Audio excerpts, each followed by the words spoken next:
제가 잠시 기도하고 함께 말씀 나누도록 하겠습니다. 하나님 아버지, 오늘 이 시간 주님의 말씀 앞에 우리가 겸손히 나아갑니다. 전하는 자에게 담대함을 주시고 또 듣는 자에게 겸손함을 주셔서 하나님께서 우리에게 조명하시는 그 말씀으로 우리의 모습을 조명하시고 주님의 뜻을 분별할 수 있도록 인도하여 주시옵소서. 당신의 말씀을 우리의 삶에서 살아내게 하여 주시고 우리의 모든 두려움과 불신, 모든 것 주님께 맡길 수 있는 믿음을 허락하여 주시옵소서. 예수님의 이름으로 기도드립니다. 아멘. 오늘은 여러분들과 요나서 말씀을 함께 나누고 싶습니다. 어떤 말씀을 나누면 좋을까 고민을 하다가 요나라는 인물이 떠올랐습니다. 왜냐하면 요나가 하나님을 피해 도망하던 그 모습이 저와 닮았다라고 생각했기 때문입니다. 더 나아가 이 세상에 존재하는 교회와 또 성도들에게 우리가 하나님을 피하고 싶은 이유, 그리고 피할 수 없는 이유를 말하고 있기 때문입니다. 요나서 너무나도 여러분들이 많이 들어오셨고 또 익숙하고 잘 아는 말씀이지만 오늘 이 시간 하나님께서 저와 여러분들을 향한 부르심을 명확하게 듣고 분별하셨으면 좋겠습니다. 하나님의 뜻과 계획 속에 운행되어지는 그 하나님의 나라를 살아내시는 따스한 성도님들이 되기를 소망합니다. 요나서는 총 4장의 책으로 되어져 있는 짧은 책입니다. 하나님께서 요나를 부르시고 또 부르심에 반항하는 요나를 통해서 어떻게 일하시는지 보고 있자면 조금은 이해할 수 없는 지점도 있을 것 같습니다. 어떤 지점이냐 하면 하나님은 너무 선하다라는 것입니다. 자신에 대한 경외심 없는 자신의 백성들까지도 구원하시기 위한 그 모습은 우리가 봤을 때 놀랍기도 하고 또 요나가 하나님께 느낀 감정은 이런 것들일 것입니다. 너무 선한 하나님, 자신을 원수들에게 보내시는 하나님, 하나님이 조금은 밉기도 하고 야속하기도 했을 것 같습니다. 오늘 우리가 살펴본 요나서 1장 1절부터 14절의 말씀은 크게 2가지 상황으로 우리가 볼 수 있는데요. 1절부터 3절까지의 말씀은 요나가 하나님의 부르심에 대하여 반항하고 도망하는 장면입니다.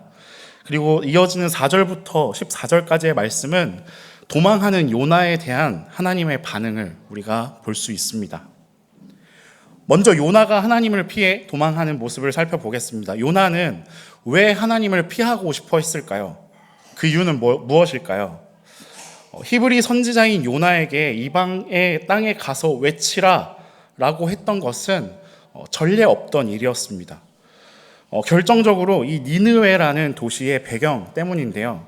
니느웨라는 도시는 악독이 가득한 큰 도시였음을 오늘 2절의 말씀을 통해 알 수 있습니다.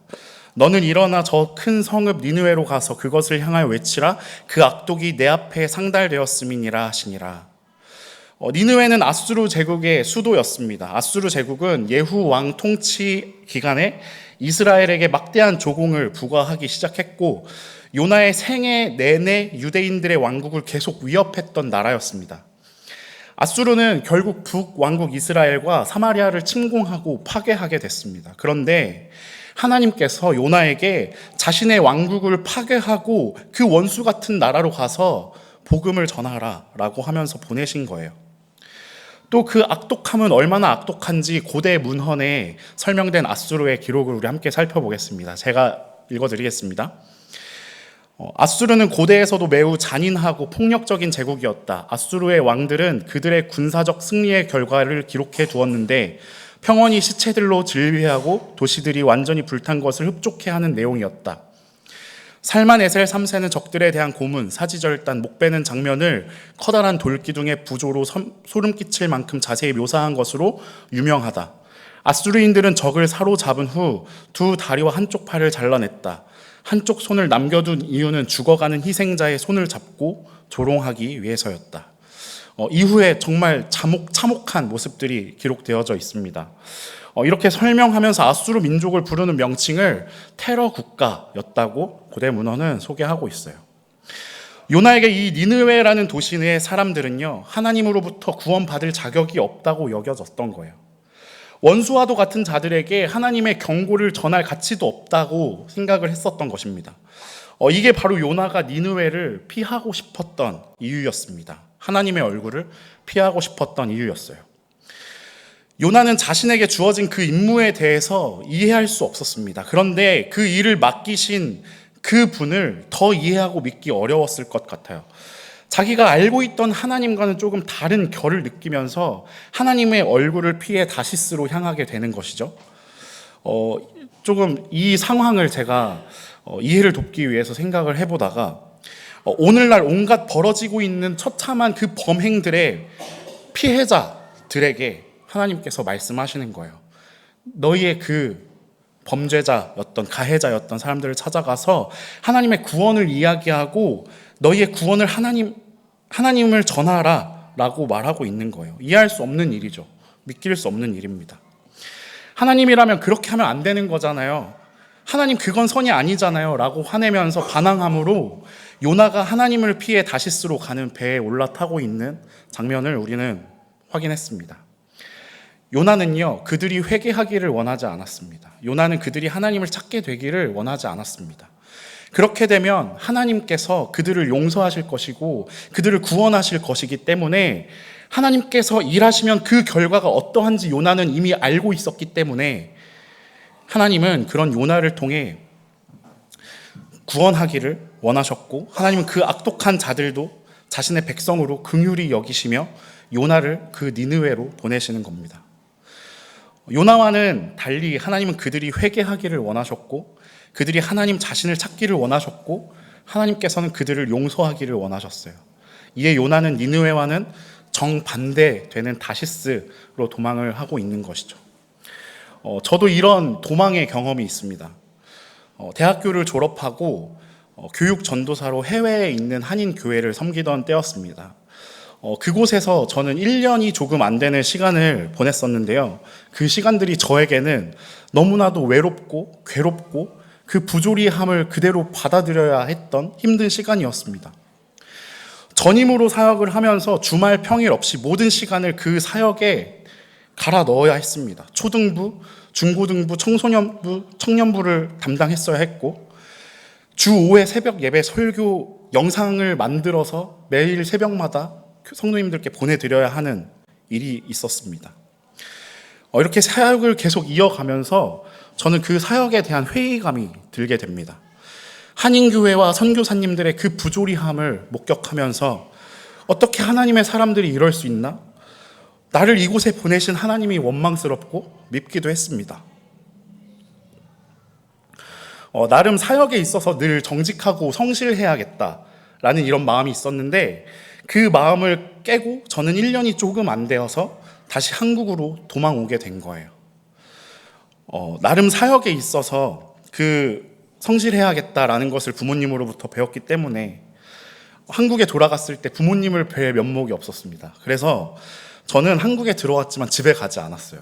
집에 가지 않았고 알고 지내던 전도사님 댁에 가서 하루 이틀 지내다가 아무 연고지도 없는 그냥 필리핀 선교사님을 찾아갈까? 이런 생각도 하게 됐었습니다. 그런데 결과적으로는 같이 알고 지내는 그 전도사님께서 저희 부모님하고 내통을 하고 계셨던 거예요.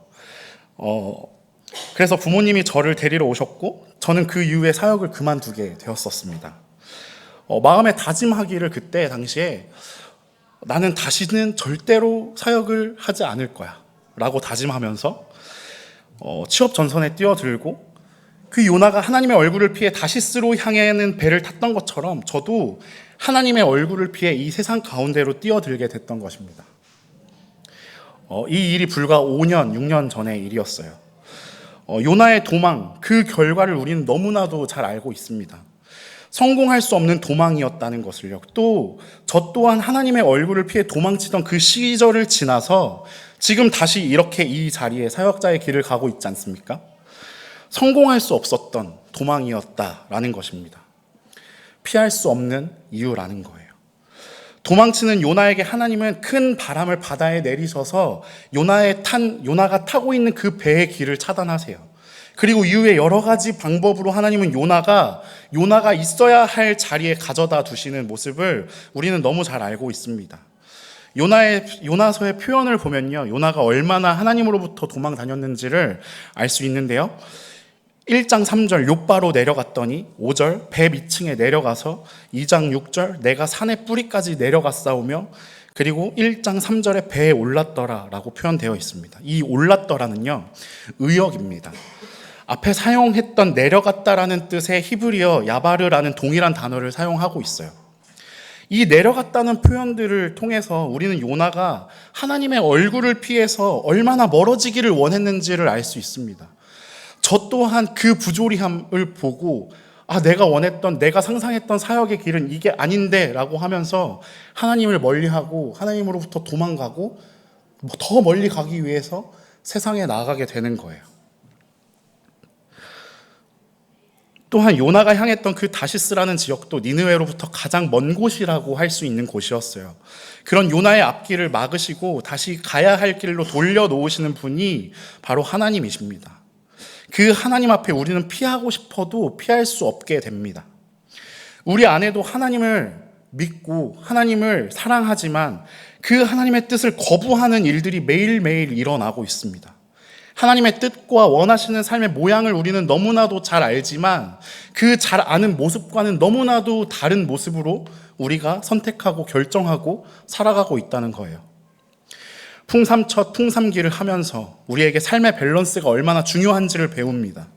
하나님께서 원하시는 우리의 삶의 양식을 배워서 우리는 그 살아가야 하는 방법을 알고 그렇게 살아내야 할 것을 원하지만 그 뜻에 순종하기를 미뤄두거나 그것을 거부하거나 그것으로부터 도망하는 그런 마음이 우리에게 있다는 거예요.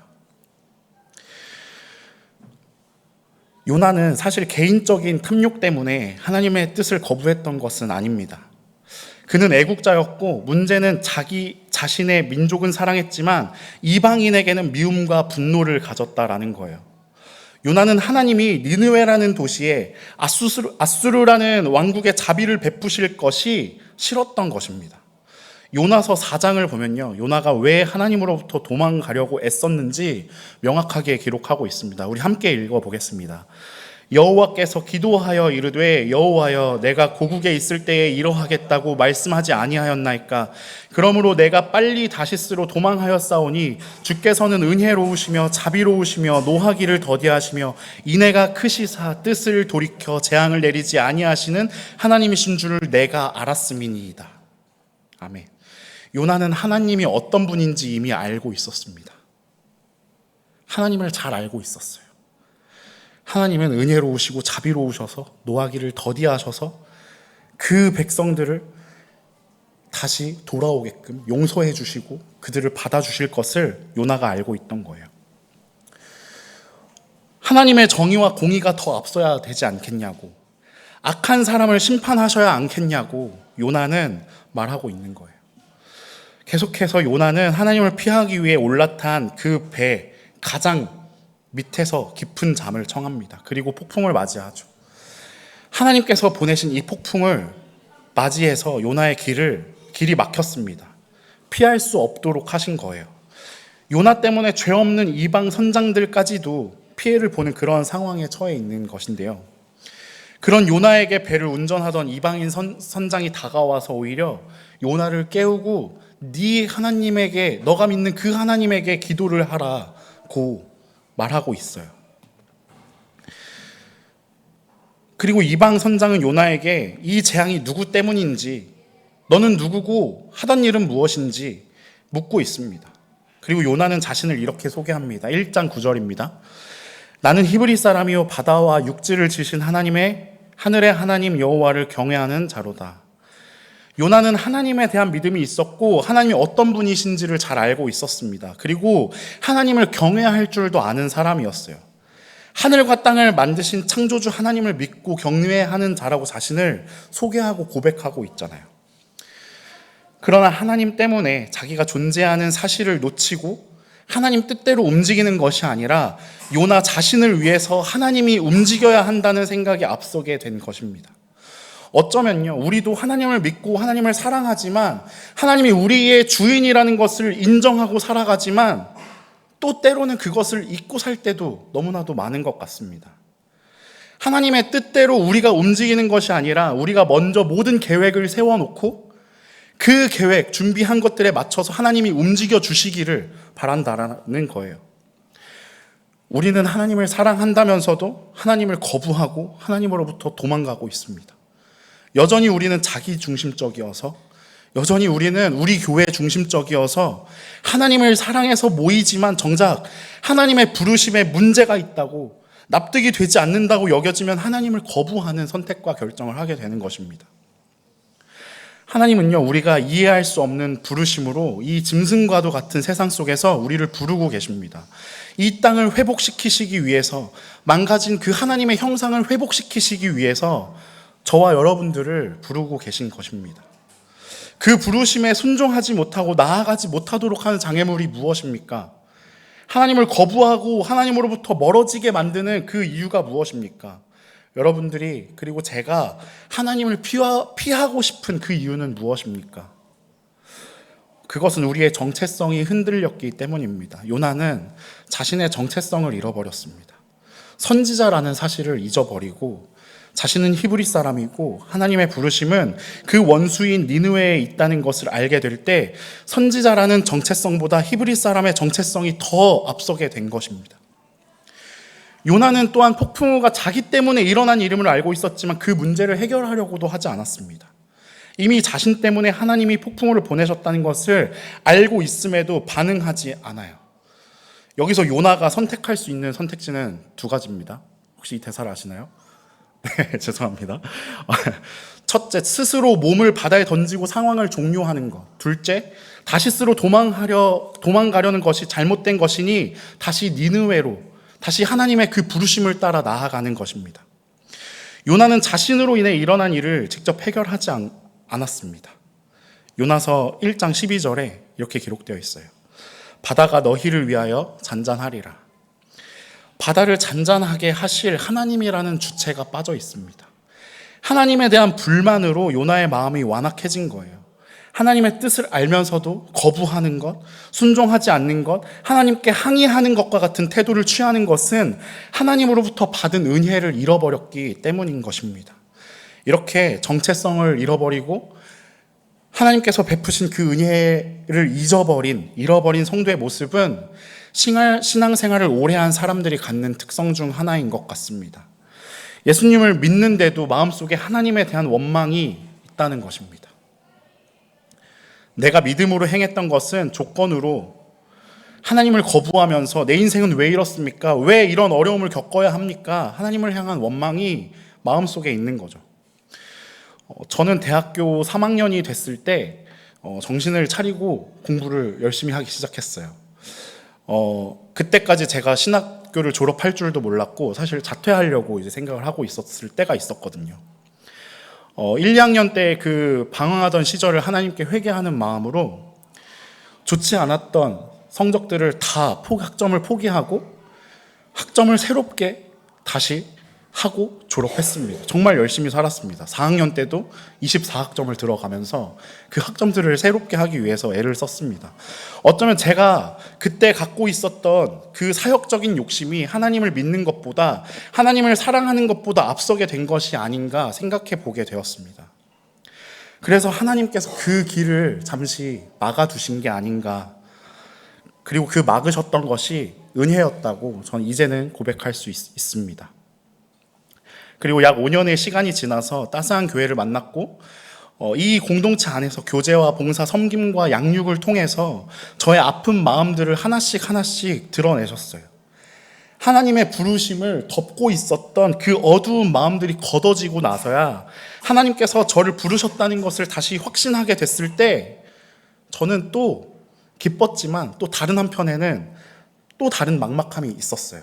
너무나도 명확하게 하나님께서 저에게 청소년들을 향한 마음을 부어주고 계셨는데, 그리고 그것을 위한 한 스텝 한 스텝을 이끌어 가시는 하나님을 경험할 수 있었는데, 나는 절대 사역하지 않을 거라고 외치며 결혼한 심하영 집사님을 생각하면 날 부르시면 사역의 길에 있다고 말할 수 없었어요.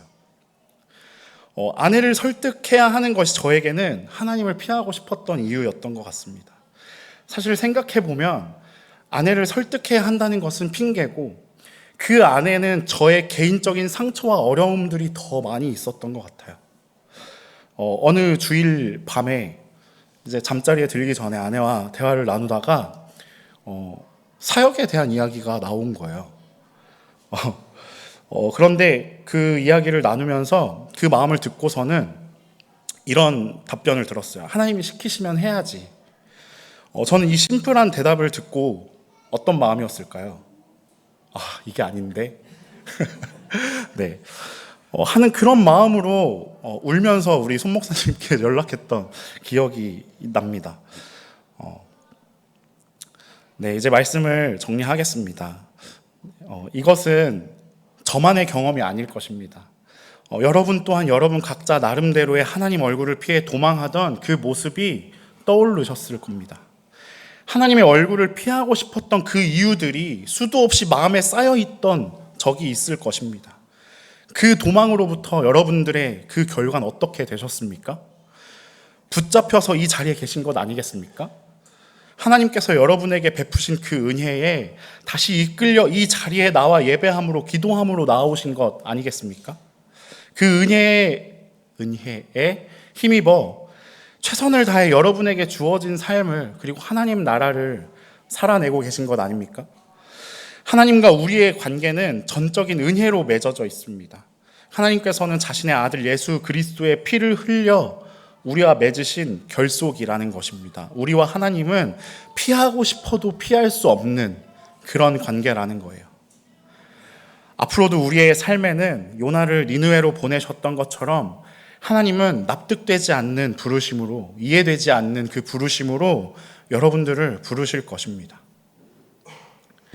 하나님을 믿지만, 하나님을 사랑하지만 여러분 각자가 겪고 있는 다양한 상황과 여건으로 인해서 그 부르심에 응답하지 않고 싶을 것입니다. 피하고 싶을 거예요. 여러 가지 피하고 싶은 이유를 대면서 우리는 방황하고 도망가 보지만 그래도 하나님은 여러분들을 포기하지 않으시고 끝까지 그 부르심으로 다시 이끌어 오실 것입니다. 그 이유는 우리를 통해 이루고자 하시는 일이 있고 또 우리에게 보여주고자 하시는 그 위대하신 일이 있기 때문에 그렇습니다. 우리가 살아가고 있는 이 짐승과 같은 세상에 하나님께서 저와 여러분들을 부르고 계십니다. 우리의 정체성을 기억하고 부르시는 곳이 어디든 우리의 주인 되신 하나님께 순종하는 마음을 드리며 기꺼이 따라 나서는 저와 여러분이 되기를 소망합니다. 우리 함께 주의 신을 내가 떠나 찬양 올려드리며 함께 기도로 나아가겠습니다.